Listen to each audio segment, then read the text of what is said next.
Hey, Adam Reaver, fu-tone.com. Today we're going to talk about Noiseless Springs, some of the myths about springs, and I'm going to show you how to properly float a bridge. So, early on we offered you the first Noiseless Springs here, which have a polymer coating and a foam core center. So the first spring we offered was this black one, which is a standard tension spring. The stuff you're used to, just quieter. Why do you want a noiseless spring? You don't want that rattle, that reverby sound out of the back of your guitar. If you want reverb, get a reverb pedal. So anyway, black, noiseless, standard tension, went great. So then we offered, our next version was this red little guy here, which is great. It's a higher tension, noiseless spring, same polymer coating, same foam core center. A little shorter, higher tension. You need less springs. Now I'm going to show you two new springs that we're offering. We have the yellow, which is a bit longer than your standard black spring, has a bit of a spongy feel. It's a lower tension spring. Same polymer coating, same foam core center. And then we're going to go to the other end of the spectrum, the purple. Super high tension. Very cool spring. I like the color too. Same polymer coating, same noiseless foam core center. And then we have the uncoated heavy duty, which is also the same tension as the red. Some guys want a stock sounding spring.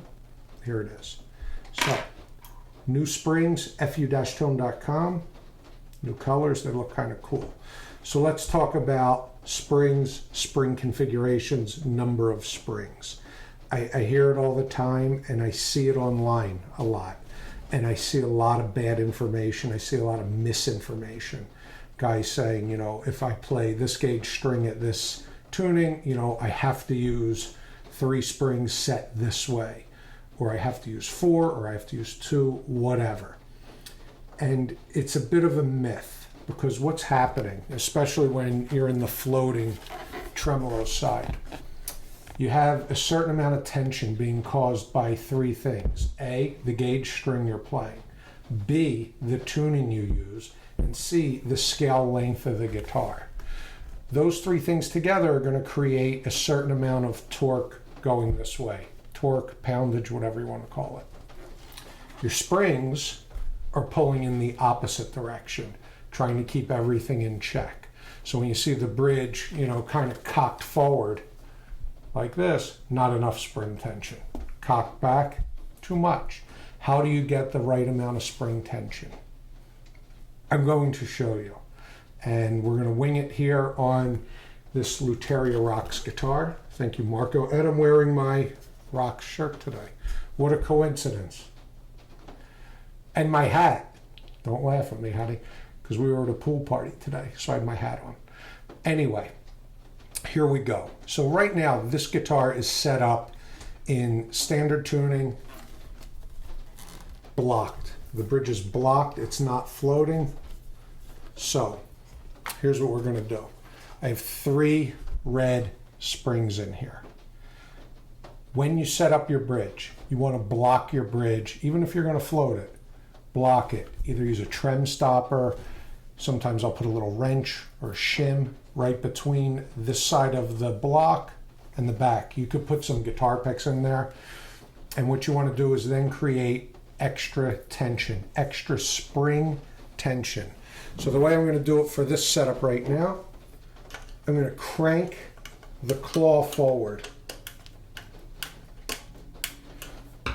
Way more tension than I need on there. I have the bridge set level to the body with the stopper. I'm going to tune the guitar.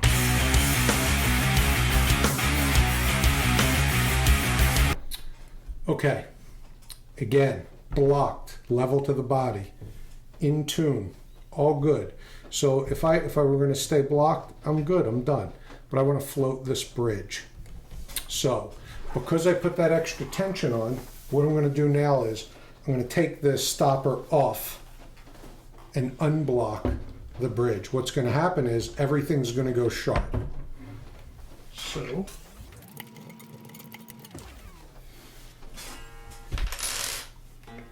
The bridge pulled back, everything is sharp.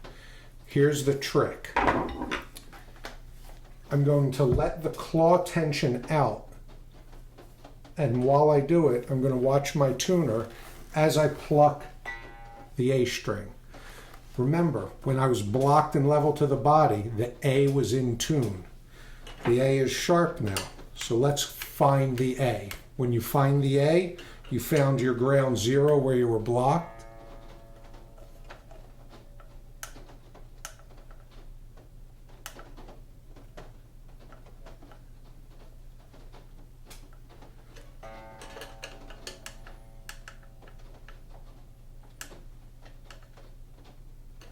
As soon as that A stops, I'm in tune and floating.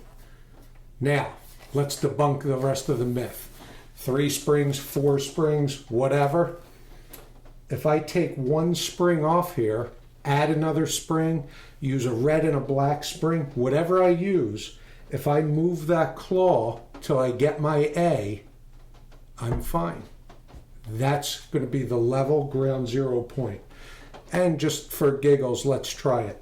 Let's take off one of the red springs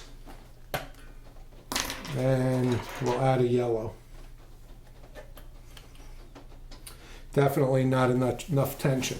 So where's my A going? My A fell to G sharp. So I need more claw pulling the springs this way. So I'm going to tighten the claw now. Let's tighten the claw and find the A again.